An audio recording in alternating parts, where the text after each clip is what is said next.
So what is up guys, it's your boy XX Nitro. So magandang araw sa inyong lahat. So ito ang aking motor na si F-Moto 300 SR. So magkakabit tayo ng ating Brembo brake components. So ito ay tinatawag minsanan or kilala sa brake master cylinder at saka kanyang clutch lever, no? So buksan natin to, i-unbox natin to para makita natin kung ano yung laman ng box at saka may pakita ko kung paano i-testing yung mga wirings neto. At bakit ba kailangan i-testing yung mga wirings neto? So, let's go! So yon, unbox na natin tong Brembo brake components, or bakit nga ba tinawag na brake components to? Actually kasi nabili ko to sa Lazada ng 600 pesos. Sulit sweldo eh. And syempre kaya brake component siya. Pwede siya sa automatic at saka pwede din siya sa may mga clutch na motor. So ngayon, ang gagawin natin, unbox na natin to. So, ito yung kanyang clutch lever. So, angas. Medyo mahaba siya. So, makikita naman natin kapag nailagay na. So, medyo mahaba siya sa pangkaraniwan. So, may mga Brembo logo. Ayan. Italian. Tapos, yan. Brembo ano niya. Tsaka, sa tingin ko, ang ganda naman ng pagka-CNC niya. At, what do you expect naman sa 600 pesos, diba? So, may makita kayong wiring dyan. Papakita natin kung paano siya i-testing mamaya after neto. So, ayan o. May button siya. So, actually, pwede to sa mga Mio. Sa Sniper 155. Siyempre, 300 SR sa CF Moto natin. Kaya, lipat naman tayo. Dako naman tayo dito sa ating brake master cylinder, no? So, ang dumi pa ng lamesa natin. May uminom kasi dito kagabi. Hindi ko kilala. So, ito yung Brembo brake master cylinder natin. So maganda naman yung pagkagawa. Not bad naman as ay 600 pesos. Tapos meron din tayong button dito, which is ito yung button kasi na pang ano no, pang preno natin sa harap. Pag meron tayo sa harap, iilaw yung brake light natin sa likod. So wag natin masyadong laruin to. Wag natin masyadong i-press to kasi may cylinder to sa loob. Pag itong cylinder sa loob ay nagkaroon ng gas-gas, pwedeng mag-leak yung ating brake fluid sa likod. Dito sa may part niya, no? So mahaba din yung kanyang preno, no? So na-adjust naman siya. Ito yung adjustan niya. So actually this is a fake Brembo, kaya what do you expect naman, di ba? Hindi siya yung katulad ng mga premium copy at saka copy tsaka sa original. So meron din siyang wiring sa ano natin, sa preno, sa tail light natin.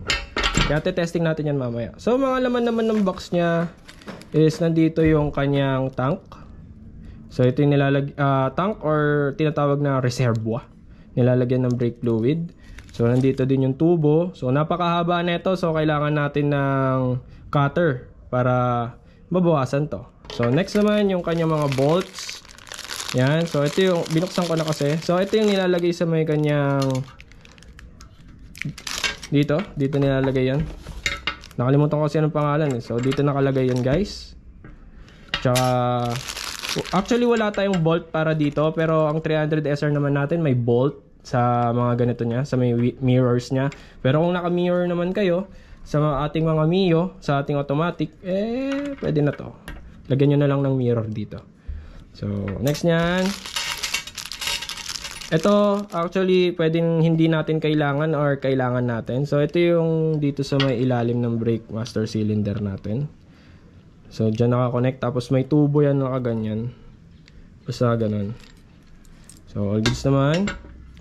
Tapos kanyang mga Allen wrench, ang kanyang bolt para sa nahulog. Ang kanyang bolt at saka washer para sa kanyang tank. Dito yan. So mount niya yan dyan. Tapos dito. Ito yung clamp, tinatawag na clamp para dito sa hose. So ayun lang naman yung laman ng ating box, no? So ano pa bang gagawin natin? Pakita naman natin yung tools, no? Gagamitin natin tools. So ayun guys, bago natin pala ipakita yung tools, ite-testing muna natin kung tama yung wiring natin. Kung tama yung wiring ni Brembo, no? Kung tama yung wiring ni Brembo, kung perfectly closed circuit siya or shorted or pwedeng defect, di ba? So gagamitan natin siya ng vometer, no? Vom, tawag na vom dito. Pero sir ng vom, ano yung vom? Babum boom. So yun guys, nilagay ko na yung wire dito sa mga tester. So naka-connect na. So black wire sa black probe at saka red wire sa red probe. At saka yung ating tester ay nilagay natin sa ×1 or sa may buzzer, no. So kapag pinindot natin yung clutch, mare-recognize ng clutch na nakapindot tayo. So ibig sabihin nun, kapag pinindot natin to, tutunog to. Yun, no. Yun, no. Yun, no. So, sa ano naman natin, sa rear brake naman natin sa mga motor, kapag pinindot natin to dahil tumunog siya, actually is a closed circuit or tama ang sirkita niya. So, kapag pinindot natin to, iilaw yung ating rear tail light. So, yun lang, no? So, next natin, ito naman tayong sa front brake. So, ating master cylinder. Ba't namamatay yung screen ng GoPro natin? Kasi hindi naman napipindot daw. So lalagay natin yung probe dito sa black wire. Lagay natin yung probe dito sa red wire. So kitang kita, hindi siya naka-short. So ibig sabihin yan, hindi iilaw yung tail light natin sa likod. Tsaka once na pinindot natin to, iilaw yung tail light sa likod kapag ito ay tumunog. Ayun. So wag na natin laruin kasi sabi ko nga baka magasgas yung cylinder sa loob. So yung wiring natin sa 600 pesos, it's all goods naman. Pakita naman natin yung tools. So yun guys, papakita ko naman yung mga tools na gagamitin natin sa pagkabit na itong ating levers, no? Ng Brembo levers natin, no? So unang-una sa lahat guys, ang pamukpok. Pero itong pamukpok na to is optional lang. Mamaya ipapakita ko kung bakit nagkaroon ng pamukpok. Sunod ang ating mga screwdriver, ang minus at saka Phillips screw. Pero ito, hindi naman natin kailangan tong minus na to kasi mostly puro Phillips screw tayo Next niyan, adjustable wrench, no? Sa adjustable wrench, bakit? Optional lang din naman tong adjustable wrench natin dahil wala tayong 10mm na wrench. Ayan, para dito sa ating Brake Master na Brembo. Pero pag gagamit kayo nito guys, mag-ingat tayo lagi. So next naman dyan, ang ating wire cutter, no? Tabi muna natin to. Wire cutter, bakit kailangan ng wire cutter or tinatawag nating cutter na lang? Para dito sa tubo. Kasi pag nakuha na natin yung tamang size na ito, i-cut na natin. So yun lang, no? Next nyan, ating plies, long nose at saka flat nose na plies. Kasi hindi tayo plug and play, magkakaroon tayo ng pag-tap ng wire kasi itatap natin tong wire na to, no? Tapos optional lang naman to kung marunong naman kayo magbalat ng wire gamit ang ating flat nose at saka long nose natin, edi hindi na natin to kailangan wire stripper dahil syempre as professional naman sana gagawin natin, kakailanganin natin ng wire stripper. So next nito ang 8mm socket. No, ang 8mm socket kailangan natin to kasi ito yung tool natin na pasok kasi 8mm lang yung bolt ng pang-bleed natin. Pangalawa niyan, ang ating socket wrench. Kunin ko na lang ito, socket wrench. Nakadepende naman yan kung ano yung laki. Siguro manghula tayo ng number, siguro sabihin natin ng number. So yan natin to, number 14, una kong nakuha So kabit ko na to. Hirap. Yan. Tapos, kunin natin to. Tapos try natin pang ano dito. Uy, ang dilim Yan. Yun. Pasok kaya? Yun, pasok. Galing. Nahula. So, ayan yung gagamitin natin panluwag dito sa tubo na ito. Ito kasi yung nag-ano sa ating brake, di ba? So, pag natanggal natin yan, ito yung ikakabit natin sa ilalim ng ating bagong brake sa harap. Next naman yan, gagawa tayo ng ating special tools, no? Sa special tools, kailangan lang naman natin ng isang malaking syringe. Tapos, itong lumang maliit na syringe. Kasi itong maliit na syringe lang naman na to, ito yung kukuha ng lumang brake fluid, no? Tapos ito yung mag-i-inject ng bagong brake fluid, no? So, syempre, kapag gagawin naman natin to, kasi gagawa nga tayo special tool, so, lalagay lang natin yan. Ito, tubo lang to ng pang nebulizer. So luma naman na kasi kaya hindi na ginagamit. May nabibili naman na ganito sa ano lang din, drugstore. So pag nailusot natin yan dyan, lalagyan natin siya ng mighty band. Ayan. Totally sealed na to. Tapos hindi naman natin kailangan na ganito kahaba. So siguro putulan na natin hanggang dito. Ayan. Pero hindi tayo masyado malito. So ito nga pala yung ginawa kong pang-bleeding sa aking 300 SR. So para ma-bleed yung kanyang front brake. So ang ginawa ko pala dito guys, kasi sabi ko sa video is lagyan ng mighty band.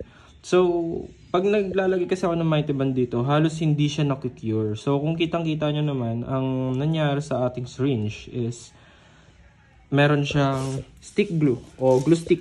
No? So, ang ginawa ko, glue stickan ko na lang siya. Sorry, madumi yung kuko ko.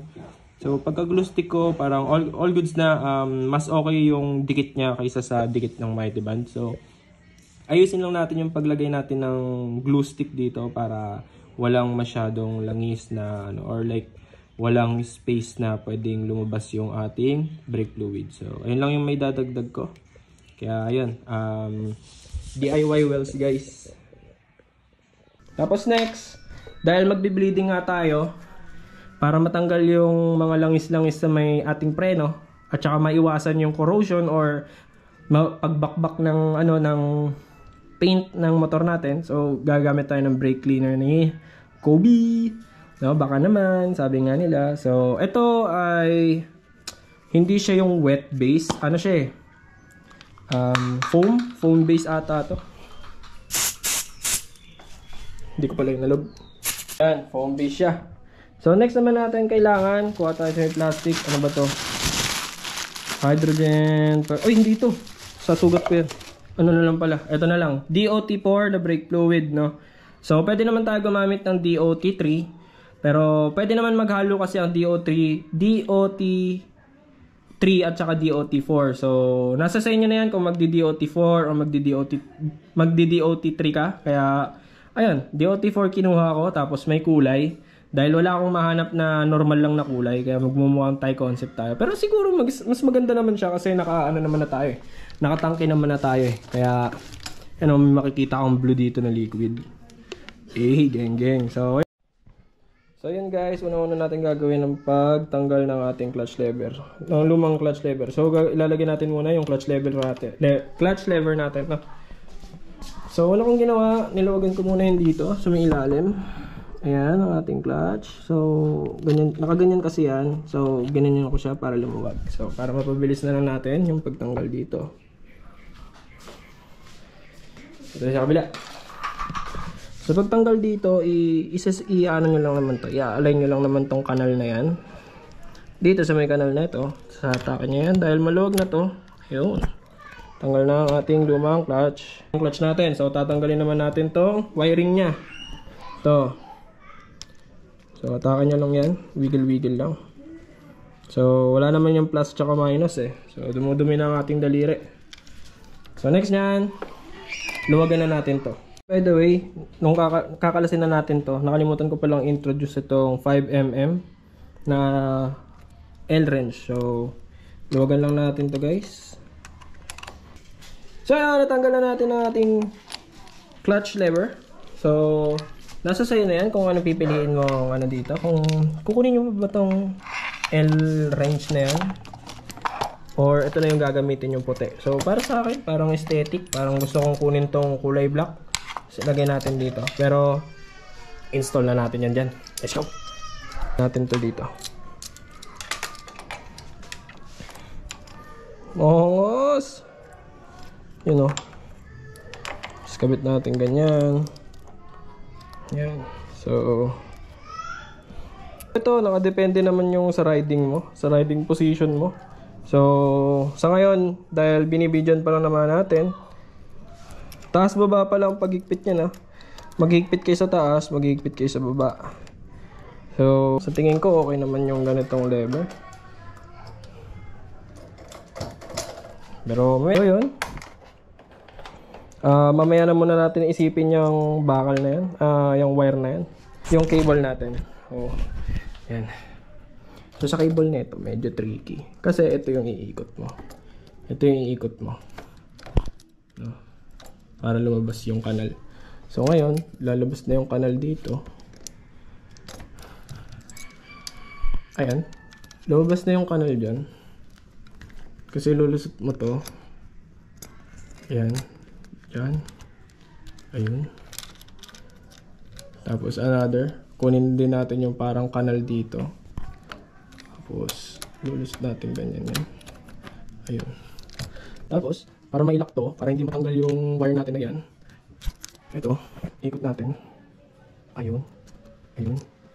Okay. So, perfectly in place na yung ating clutch. So, ikitan na lang natin gamit dito. May dumaan. Pwede ba? Yan. Tapos, lock natin gamit yan. So, itong wire na to, ay splice mo lang siya dyan. So, hubaran lang natin to. Tapos, i-connect natin ganyan. Tapos, lagyan natin ng electrical tape. Tapos na. Kasi, kung gagawin natin yan, siguro, magbabaklas pa tayo na ito. At napaka-hassle kapag babaklasan pa natin na ito. Pero, ayun. Kahirapan kasi baka mamaya pag binaklas natin ito, hindi natin may balik ng maayos. Pero, yung clutch lever naman natin, all goods na. Medyo lagyan natin adjustment dito. Actually, dapat naman pa tayo mag-adjust pero medyo parang magmamadali tayo eh. Bakit ba? So, hand tight lang muna tayo. Hand tight. Mamaya na tayo gagamit ng mga talaga, tools. Tayo, pakita ko lang. So, yeah. Guys, ang ating clutch lever ay all goods na. No? O, diba? Solid. Ganda guys, Brembo. So, next tayo, ito naman. So, yun, dito naman tayo sa may front brake lever natin. So, as you can see, nag-ano yung aking bolt. Ayan. Ang pangalan na ito, na lost thread siya. So, dahil nga sabi ko, kailangan natin ng pamukpok. Sinilsil ko siya. Sinilsil ko siya para umikot. So, kita nyo naman, umikot to. Umikot yung aking bolt dito. Sinilsilan ko kasi siya. So, ayun. Dahil kanina, ang gamit kong screwdriver is ito. Tapos gumamit pa ako ng another na luma. Kaya ayun, na lost thread siya. Pero ngayon, bumili tayo ng bago. Eh, basic na lang natin to. So, you know. Wow. Ang ating reservoir. Yeah, hindi sumama yung rubber. Check na natin. You know, ang dumi. Sigamit din pala talaga ako eh, no? So, tatanggalin natin tong luma. Para in case pag tinanggal natin to, hindi madami matatapon dito sa natin. Kasi pag tinanggal natin to, baka mamaya madami matapon dito. Ayun. Gastos malala tayo niyan. Punas malala or ligo malala agad. Kunin natin tong syringe. Ito, yung syringe natin, yung sabi ko kukuha ng lumang fluid niya. Tapos next niyan, dito tayo. Ang gulo mo naman, ito. Ito yung mga pinag-change oilan ko. Yan. So dito tayo maglalagay ng dito tayo maglalagay ng langis. Pero syempre kailangan natin ng pamunas para in case, di ba? Yari tayo yan. No? So lagyan natin yan. Dito. Kinakabahan ako bigla. Kasi syempre crucial to talaga, pinaka-crucial. Isa sa pinaka-crucial na ginagawa to. So kuha na natin ng lumang langis.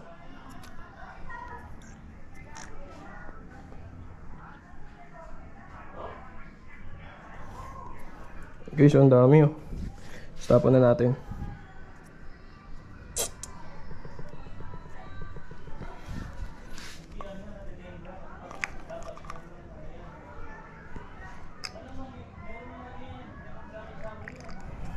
Yan.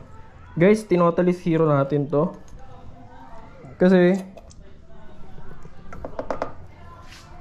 kung ito ay hindi totally zero, baka madaming tumulo dito once na tinanggal natin. Punasan muna natin yan, tapos lagay na natin yan dyan sa gilid. So ngayon, luwagan muna natin to. Papunta sa atin yung persa. Bale, pag ganyan tayo, okay? Or patulak. Ganon. Hindi ko alam eh. Dahan-dahan lang yan. Pump mo lang ng ganyan. Ayun. Yan, di na naluwagan na natin to, di ba? Naluwagan na. Yan o, so kita naman, maluwag na. Higpitan natin ng bahagya. Dahil alam na nating loose na to. Tanggalin na natin to. Tapos may wire pa pala to sa ilalim na nakalimutan ko tanggalin. Hatakin lang naman natin yan. Yan. Dahil natanggal na natin yung wire, ito na lang yung pag-aana natin. Dito na lang tayo. Pero ang gagawin natin dyan, abang na natin tong brake master. Dahil sabi ko nga, hand tight lang. Grabe ba? Alam ko maluwag lang yun ah. Tignan natin yung socket range.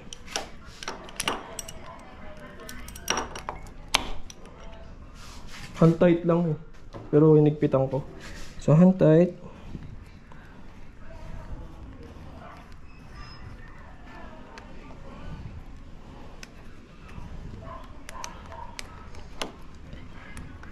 Guys, ASAP guys ah. Wala dapat matatapon na brake fluid. So bad news, hindi kasya yung stock bolt ni 300 SR. So ang ano pala na ito, galing kay Brembo to. So lalagyan natin ng washer na may rubber, which is libre na to. Washer na may rubber, kasama na sa binili natin yan. So another washer ulit sa kabila. Yan. Tapos pipino natin yan dito.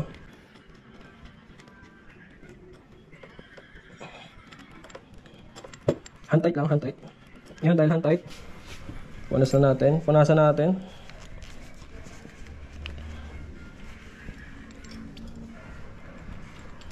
Hanapin ko muna kung saan ko pwedeng may pwesto to kasi lobat na din yung GoPro. Kaya yun, ang GoPro natin ay sumuko na at tuluyan ng nalobat. So ako, na-install ko naman siya. Medyo may hilot-hilot tayo dito kasi medyo sa pole. Kung doon naman sa ilalim, itong buong ilalim ay yumuyuko pa ilalim. So ayun, nakapatong lang dyan yung ating ano. So wala, may rubber naman, di ba? Ayan. So ayan, nahigpitan na natin din to. Maganda na. Next natin higpitan yung nandito sa may baba. Ayan.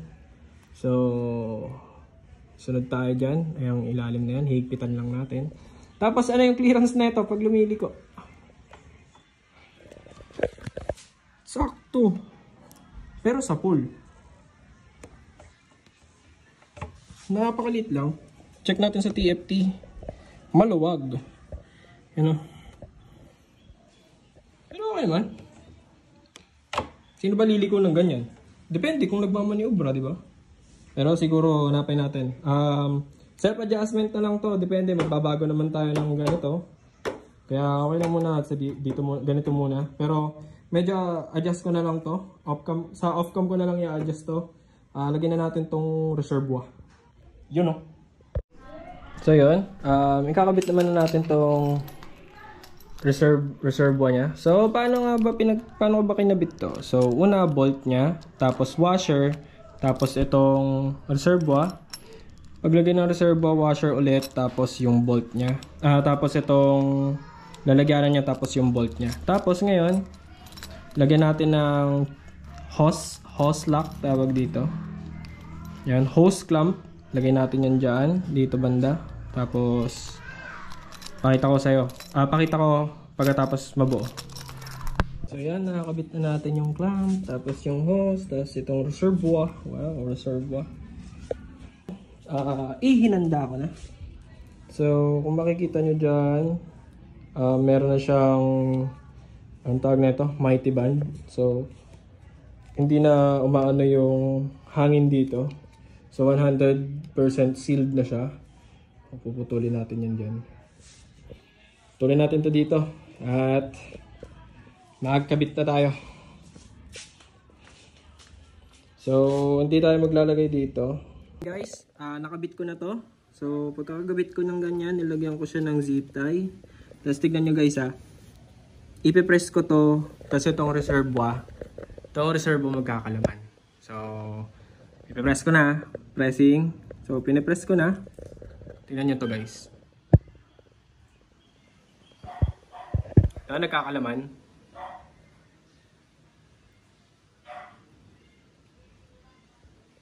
Angas no?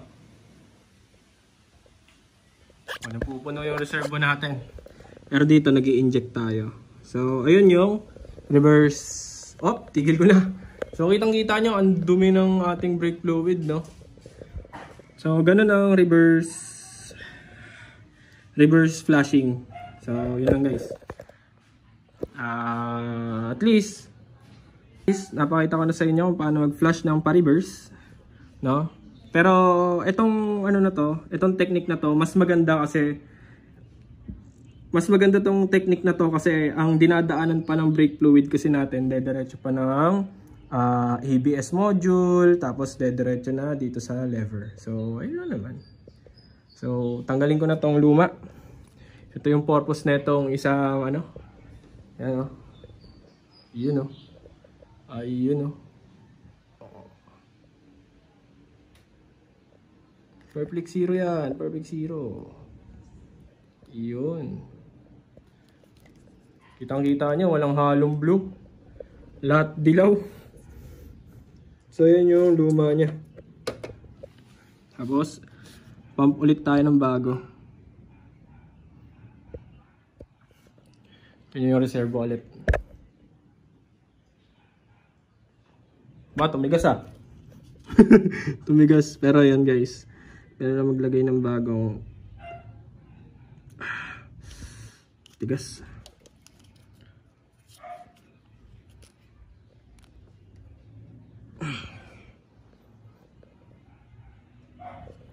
Check natin yung reserve ah.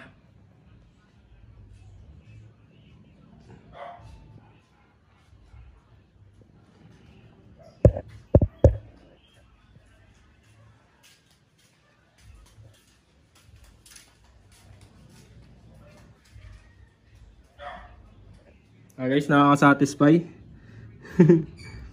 So, wag na natin hayaan malagyan ng ano yan, ng hangin. Magre-refill tayo ulit. Pero ayan guys, oh. Dilaw pa rin. So yun. Bago pala tayo mag-wiring, di syempre tapos na tayo mag-flashing dito. Tapos ito, kulay blue na. Nisprayan ko na siya ng brake cleaner para in case yung mga talsik netong yung brake fluid neto matanggal, no? At so madali lang 'yan. Dahil mabula naman na siya. Punasan na lang natin. Tapos after natin punasan, hatakin na natin 'to. Katatapos ko lang mag-wiring.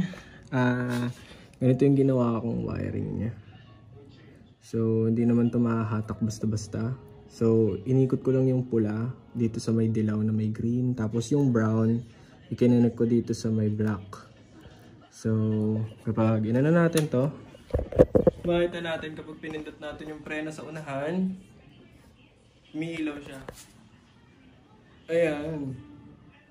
So, ayan, nakapreno ako. Yun. So, okay na guys. So, kung feeling ninyo sobrang lalim ng preno, kung nakikita nyo tong button na to, meron yan dito sa may baba na screw. So, unscrew nyo lang to, tas medyo atras nyo to. So, yun lang kung paano i-adjust siya. Para pag unting pindot mo pa lang, magdi-disengage na yung button niya, mabilis iilaw. Yung like tipong hindi mo pinipindot masyado yung preno, iilaw na siya. Pero ngayon, okay naman na yung umiilaw yung preno natin. Ayan. So, ayan ang top ko. So, tinap ko yung black sa may brown, tapos red dito sa may green and yellow. So, lagyan ko na ng scotch tape, ng electrical tape. So, yun. Ito electrical tape na to, nilalagay ko to sa 300, tapos pinupunta ko ng expressway. Joke lang.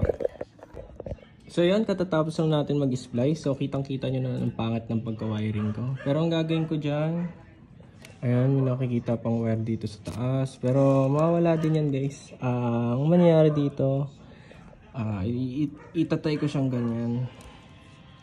Tapos isi-zip tie ko. Yan. Kasi guys, hindi pa naman fix to.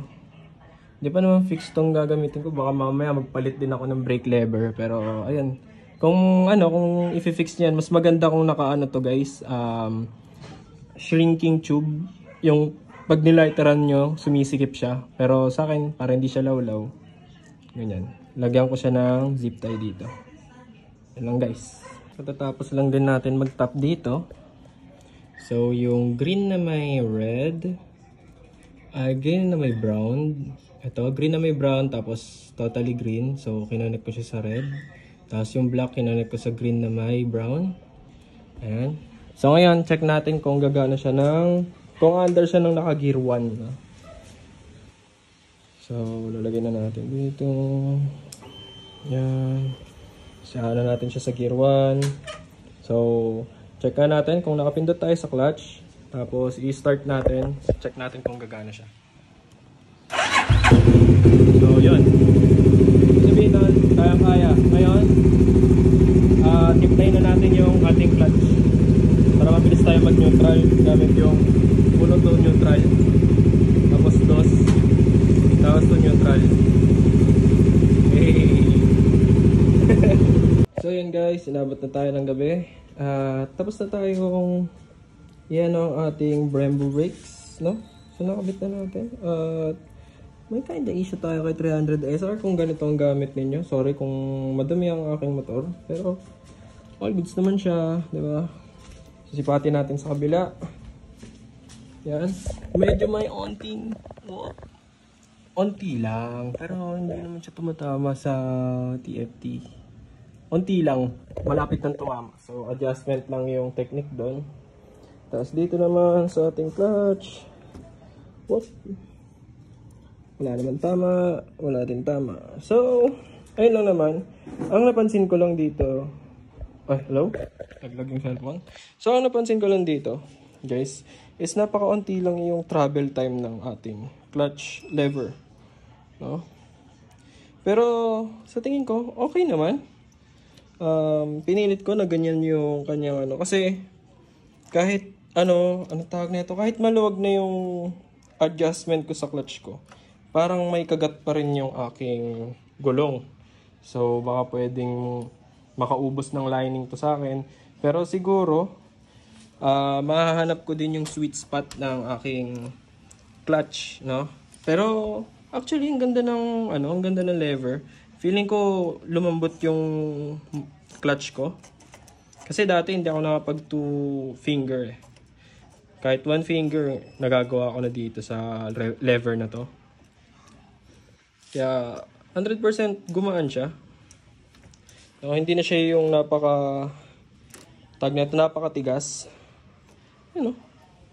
Nagagawa ko na 1 lever. Ay, one hand lang. Tapos dito, siguro kailangan ko pa mag-bleed kasi malalim masyado. Pero okay naman na din. No? Tapos yung button niya dito, yung sky blue na yan. Ayan. Tinanggal ko yung screw niyan, in-adjust ko siya para once na onting pindot pa lang engage na agad yung kulay blue na yun. Kaya, ayun, all goods na. So, brake check tayo. Ayan, sinakyan ko na yung motor ko. Ayan, so brake check tayo. Ayan o. Ayan o, lakas. Yeah. Tapos, ganyan yung kagat niya. So, napakalaking travel time. Pangit ng daliri ko talaga. So, ang haba pa rin ng travel time niya. Pero okay naman na din. Kasi dito may kagat na. So, siguro kung na-build pa natin ng maayos, baka hanggang dito may preno na. Pero all goods na yan. Hindi mo naman kailangan ubusin yung preno na yan. Diba? Okay na yan. Kalahati. Ayan o. Kagat na to. O, kagat na. O, ayan o. Ayan na natin. Ayan, maandar. Kagat na. Kalahati pa lang. Malapit na tayo matumba. Yan. So, ayan lang guys. So, ang ating cockpit ay medyo gumanda-ganda naman. Nagkaroon na tayo ng Brembo. Yan o. Meron ng tangke. Tapos dito, lumaki-laki na din. Wait lang. Bago natin tapusin ang video, syempre, tapusin na din natin ang ating mga bolts, no? So, kunin natin yung dating bolt sa brake lever natin or sa clutch lever natin. You know? Kabit na natin dito.